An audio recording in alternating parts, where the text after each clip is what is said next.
warahmatullahi wabarakatuh. Selamat pagi semua anak-anak. Bagaimana kabarnya? Semuanya sehat?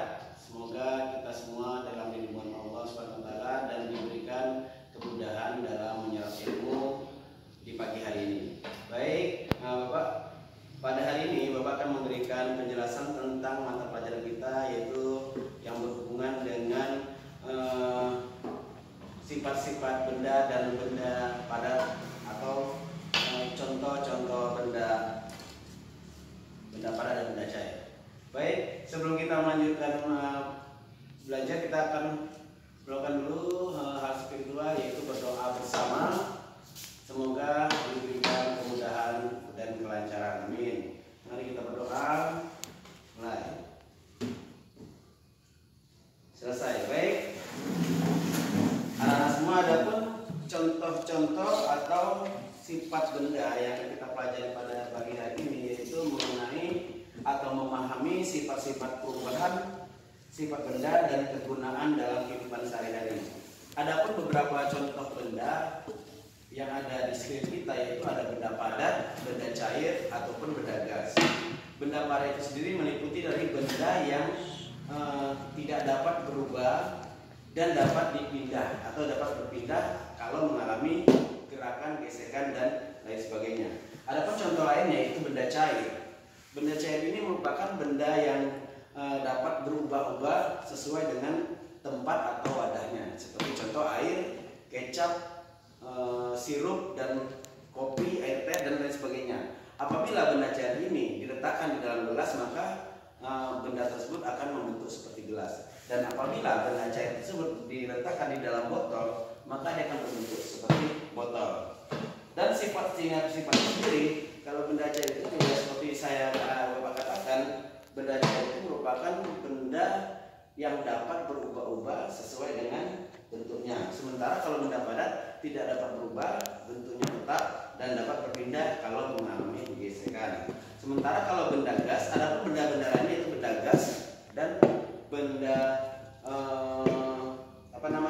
benda gas. Baik, yang di benda gas tersebut ialah benda sifatnya dapat berubah-ubah dan mengisi ruang yang kosong. Contohnya, apabila ada balon yang diisi oleh air, angin, maka balon tersebut atau bentuk balon tersebut apabila bentuknya membentuk seperti tangan atau membentuk seperti botol, maka gas tersebut akan mengisi ruang yang kosong untuk sesuai dengan benda tersebut. Itu dia mengenai sifat-sifat benda.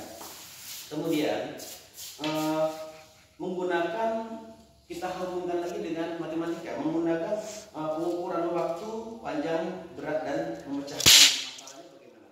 Contohnya begini, sesuatu benda itu akan dapat diukur dengan menggunakan media, misalnya penggaris, kemudian media alat ukur seperti timbangan. Contoh media penggarisnya seperti ini, media penggaris. Kita dapat mengukur suatu benda, panjang benda, berat benda, dan diameter benda. Contoh benda padat, misalnya kita lihat ini papan tulis. Papan tulis ini merupakan salah satu contoh benda padat karena papan tulis ini dia tidak bergerak, dia tidak berubah. Kita dapat mengukurnya menggunakan media penggaris. Kita dapat mengukur besaran penggaris, panjang dan lebar, dan panjang. Nah, itu. Jadi dapat dihubungkan antara IPA dan matematika itu saling berhubungan karena antara IPA dan matematika itu memiliki satuan ukuran. Contoh seperti tadi, ini merupakan benda padat yang dapat diukur menggunakan media atau alat ukur penggaris. Kalau untuk mengukur besaran atau diameter, mengukur lingkaran, itu juga bisa menggunakan alat ukur seperti busur atau melihat diameter berapa besarnya. Gitu. Nah, itu merupakan salah satu sifat benda dan alat ukur yang dapat menghitung besaran suatu benda. Dengan begini kita dapat memahami bahwasanya benda-benda yang ada di sekeliling kita merupakan salah satu benda padat dan benda cair yang bisa kita jadikan contoh untuk menjadikan pembelajaran. Seperti kita dapat melihat dalam kehidupan kita sehari-hari, kita melihat air, kita melihat kecap, kita melihat minuman, kita melihat kopi, kita melihat apapun yang ada di sekeliling kita merupakan bisa kita kategorikan ke dalam benda padat, benda cair, dan benda gas. Adapun benda padat tersebut bisa kita lihat di sekeliling kita seperti kursi, meja, papan tulis, buku, pena. Contoh benda cair bisa kita lihat seperti air, kecap, minuman yang kita lihat sehari-hari seperti kopi yang diminum oleh orang tua kita, teh yang diminum ibu kita, dan lain sebagainya. Kemudian untuk benda gas, mungkin kita tidak selalu melihat benda gas, tapi kita dapat melihat benda gas tersebut. Contoh, kita melihat asap. Asap merupakan benda gas yang berwujud. Benda gas ada dua contoh, yang dapat dilihat dan tidak dapat dilihat. Yang dapat dilihat merupakan gas yang berupa asap. Yang tidak dapat dilihat yaitu angin. Angin kita tidak dapat melihat benda berupa angin. Itu merupakan benda tapi kita tidak dapat melihatnya, tapi kita bisa dapat merasakan benda tersebut. Contohnya apabila kita di luar ruangan, kadang kita terasa dingin, kadang kita terasa tertiup, itu merupakan satu benda gas. Adapun contoh lain kita lihat seperti gas yang ada di rumah kita atau kompor gas yang ada di rumah kita. Kompor gas itu selalu kita gunakan, orang tua kita gunakan, itu salah satu benda gas. Dan benda gas ini sifatnya bentuknya berubah-ubah, mengisi ruang yang kosong. Dengan begitu kita dapat memahami benda-benda di sekeliling kita, yaitu merupakan benda padat dan benda cair serta benda gas.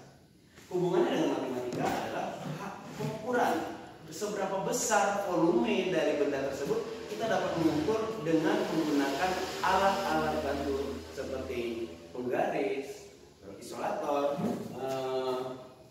kemudian busur. Alat-alat seperti ini bisa kita gunakan untuk mengukur besaran atau panjang serta lebar benda tersebut. Untuk menghitung volume kita bisa menggunakan alat khususnya. Baik, setelah kita menjelaskan sifat-sifat benda dan kegunaannya, maka hal ini dapat kita ukur atau kita coba kemampuan dengan menggunakan dengan kegiatan inti. Baiklah, sampai di sini dulu pembelajaran kita mengenai sifat-sifat benda, benda padat, benda cair, dan gas, serta alat ukur benda. Kemudian hubungannya dengan matematika, yaitu dapat berkesinambungan.